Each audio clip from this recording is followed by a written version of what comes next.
Ahí ya estamos grabando. Bueno, vamos a empezar esta unidad.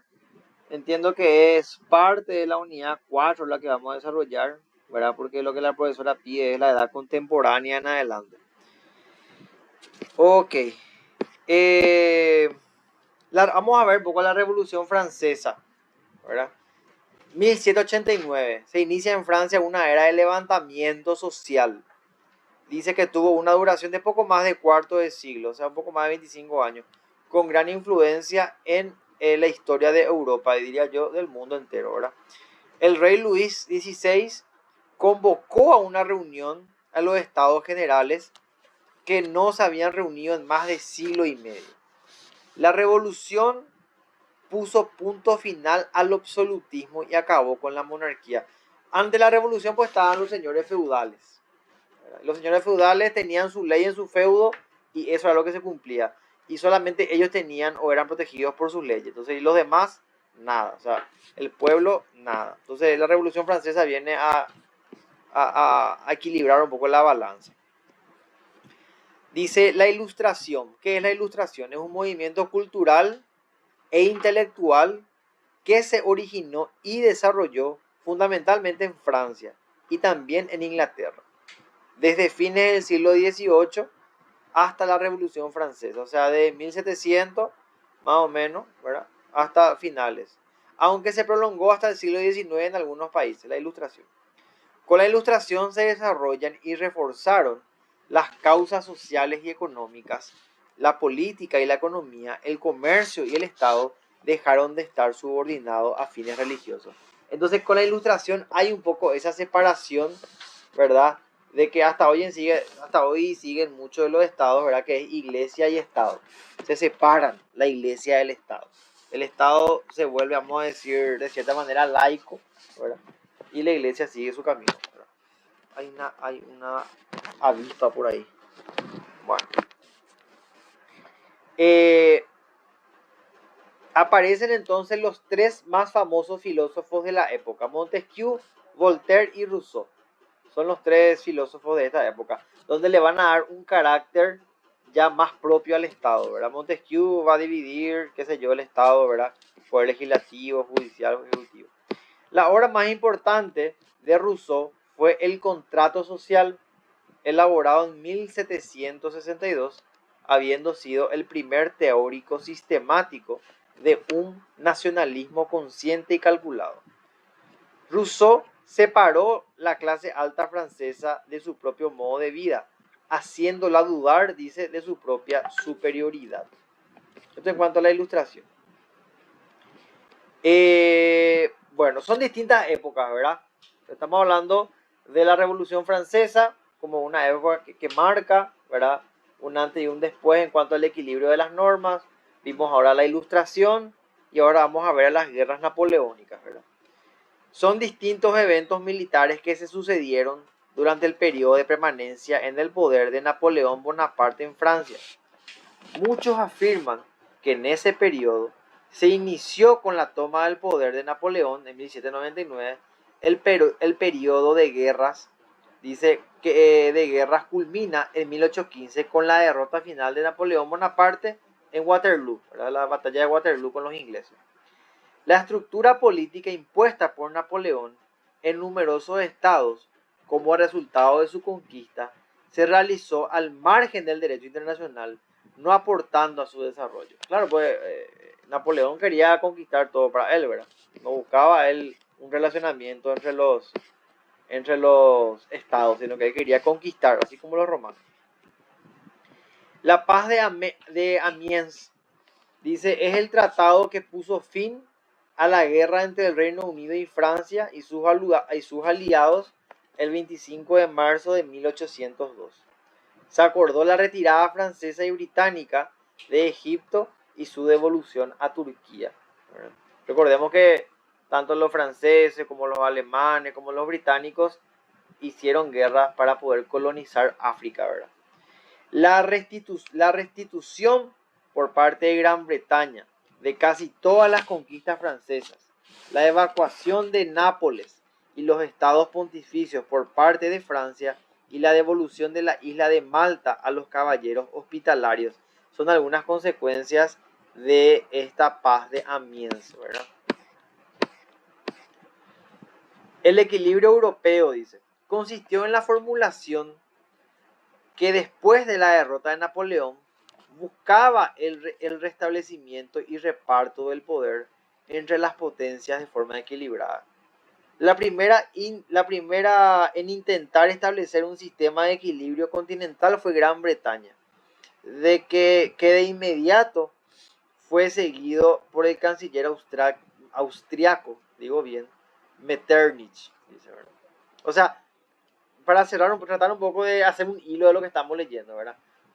Hubieron ciertas épocas, movimientos como la Revolución Francesa, que marca el fin de una época, ¿verdad? En donde el señor feudal controlaba su feudo y dictaba sus propias normas. La Revolución Francesa viene un poco a equilibrar la balanza y a darnos derechos a todos, no solamente a los nobles, ¿verdad? Después hablamos de la Ilustración como un movimiento que se dio principalmente en Francia, ¿verdad? Que lo que buscaba era, su fin era separar un poco a la iglesia del Estado, ¿verdad? Era muy importante eso. Y ahí están los tres filósofos más importantes, ¿verdad? Rousseau, Montesquieu y Voltaire, ¿verdad? Cada uno con su concepción particular.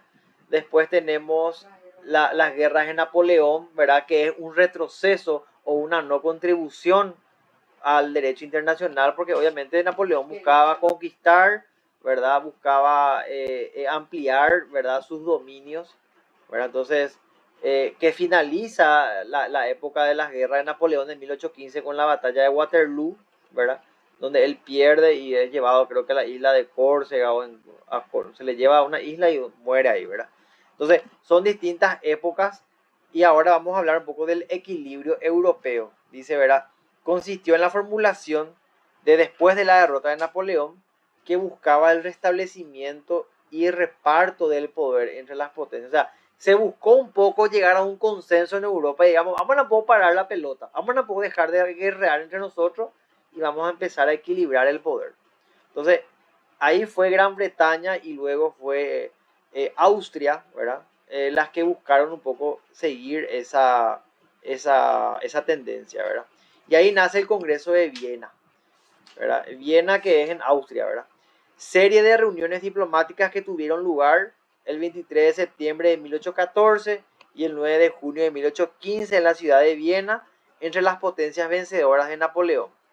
El objetivo, restablecer las fronteras europeas, organizar políticamente todo el continente, luego de la derrota de Napoleón Bonaparte y en las guerras napoleónicas. O sea, buscaban ellos llegar a un consenso entre todas las potencias, Inglaterra, Francia, Austria, ¿verdad? Claro. Ahí está. Entonces, ven, ahí se logra anotar un poco mejor, apreciar un poco mejor el progreso, ¿verdad? Napoleón con las guerras, con la conquista, que es un retroceso, y a partir del fin de estas guerras napoleónicas, ¿verdad? En los primeros años de 1800 ya se busca un poco llegar a un consenso y un equilibrio de poder. Ahí es donde el acuerdo o el Congreso de Viena marca un poco el inicio de todo esto, ¿verdad? Dice, acuerdo del Congreso de Viena. El acta firmada el 9 de junio de 1815 fueron los siguientes. Se ratificó, o sea, se volvió a confirmar el Tratado de París y se restauró la soberanía de Francia en su antiguo territorio de 1792. O sea, se respetaron los límites de Francia de 1792. Se conformó una confederación germánica. O sea, viste que Alemania fue el último país en... Esto es por la culpa de la religión luterana más que nada, ¿verdad? Alemania medio que no se definía qué era. Entonces se conformó la Confederación Germánica presidida por Austria. Por eso vamos a ver que existe el Imperio Austrohúngaro, ¿verdad? Donde ahí estaba también Alemania. Era una cosa medio rara. Se anexó a Austria parte del territorio italiano. Se anexó a Prusia sectores de Sajonia y Polonia. Se anexó al Imperio de Rusia partes de Polonia y Finlandia. Se reconocieron territorios correspondientes a los estados pontificios. Se estableció la libre navegación de los ríos. O sea, es un acuerdo que busca un poco nivelar, distribuir y calmar las aguas, empezar a reorganizar Europa, ¿verdad? Y que cada uno de los países pueda llegar a un acuerdo, ¿verdad? Pueda recibir también lo que cree que es de él, ¿verdad? Y hay otro antecedente, la Santa Alianza, ¿verdad? Que es el gobierno, dice, internacional. Se fundó sobre 3 tratados. El Tratado de Chaumont, el 9 de marzo de 1814, la Cuádruple Alianza del 20 de abril de 1815 y el Tratado de Santa Alianza del 26 de septiembre de 1815. Son antecedentes, ¿verdad?, de lo que son normas de carácter de derecho internacional. La Santa Alianza. Sí, firmaron los monarcas de Austria, o sea, los reyes de Austria, Prusia y Rusia. Se adhirieron todos los monarcas europeos con excepción del Papa. Se comprometían a amistad, ayuda y socorro mutuo y asistencia. O sea, se dan cuenta cómo va cambiando la historia. Vamos a empezar a construir en vez de destruir, de dividir. Entre otros acontecimientos importantes, el Tratado de París del 30 de marzo, ¿verdad?, de 1856, la Conferencia Antiesclavista de Bruselas, la Conferencia de Paz de La Haya, en que se aprobaron los tratados sobre el arreglo pacífico de conflictos, leyes de la guerra, se creó el Tribunal Permanente de Arbitraje. ¿Qué son estos? Son antecedentes de derecho internacional. O sea, son normas a partir del Congreso de Viena, luego ya, ¿verdad? Son formas de regular las relaciones entre los estados partes. Entonces, son antecedentes de nuestro derecho internacional. O sea, el objetivo principal era más o menos rediseñar el mapa político. Claro, que vuelva la paz, volver a reordenar Europa, porque Napoleón pues hizo un desastre. Entonces volver a ordenar Europa, devolverle sus territorios a los países, evitar los conflictos, sino que ayudarse, buscar la adhesión de todos los estados de ese momento. Claro, solucionar conflictos. Es el fin ideal del derecho internacional, eso es lo que se buscaba. Ahora, hablando de la Primera Guerra Mundial, ¿verdad? 1914-1918. Dice la paz de Versalles. Al fin de la Primera Guerra Mundial se suscribe el Tratado de Versalles, que puso fin al conflicto entre Alemania y los países aliados. Piedra angular de la construcción de una comunidad internacional, significó la consolidación de los Estados Unidos como potencia mundial. Claro, al finalizar la Primera Guerra Mundial, Estados Unidos se consolida porque Estados Unidos no vio afectados sus territorios y le vendía armas a los europeos. Claro, que es lo que vimos la vez pasada, ¿verdad? Consolida su poder económico, ¿verdad?, sobre los otros países. Se establecieron la reparación por los daños y perjuicios ocasionados por la guerra, o sea, Alemania tuvo que responder por eso. Las reglas sobre protección de las minorías. Se dispuso el juzgamiento individual de un jefe de Estado, el Kaiser alemán. El Kaiser era el rey, ¿verdad?, así como el zar en Rusia y qué sé yo, como criminal de guerra, y el compromiso de entregar a los criminales de guerra, ¿verdad? Son algunas de las consecuencias, ¿verdad?, de la paz de Versalles, cuando Rusia, Francia e Inglaterra vencieron a Alemania, ¿verdad? Sociedad de las Naciones.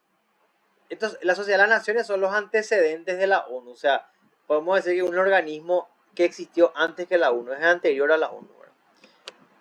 El primer intento de ordenar jurídicamente el mundo. El mundo, no Europa, el mundo ya. Organismo creado por el Tratado de Versalles en 1919. En su ámbito se creó un comité de expertos que convocó a una conferencia para la codificación del derecho internacional. O sea, ya vamos a tratar no solamente de ordenar Europa, sino el mundo, ¿verdad? Solamente que fracasó.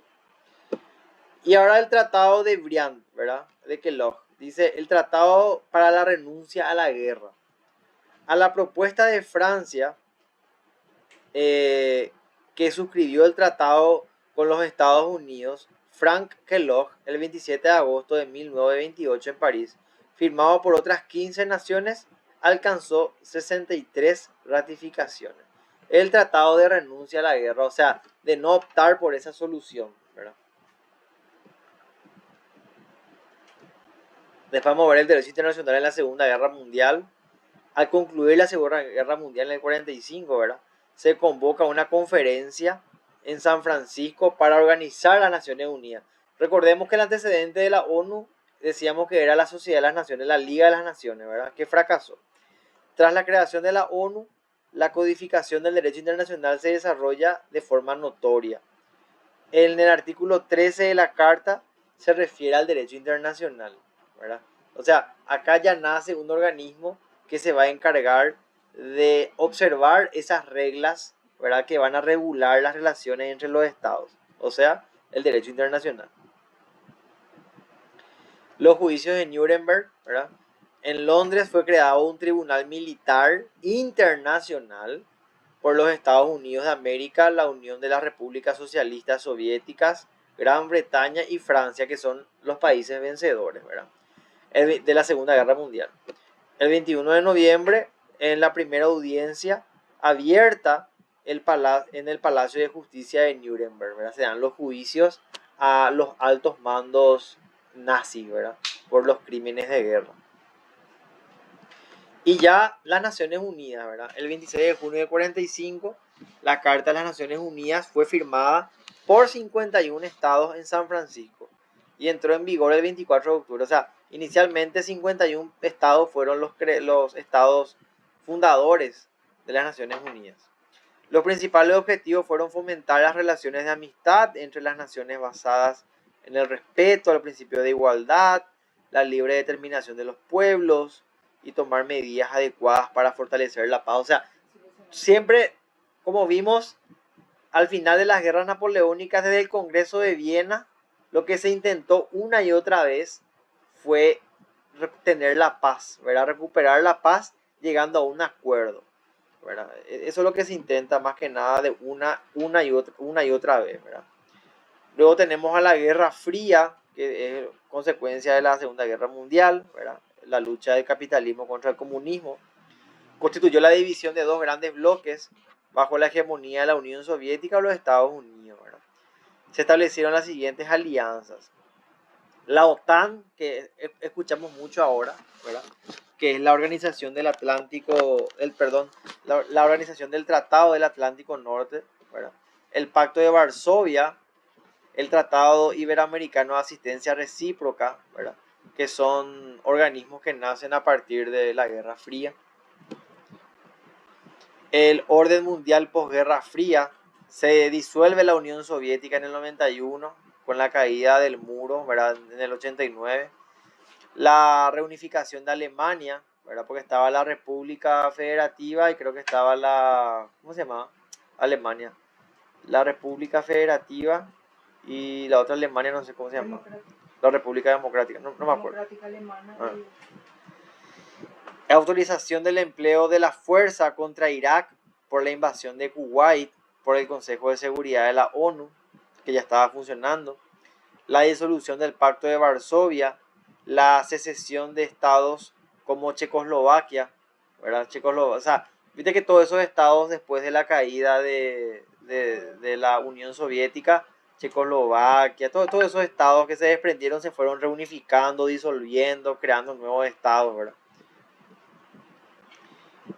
Y bueno, acá más que nada, en esta unidad, lo que vimos son antecedentes históricos, ¿verdad?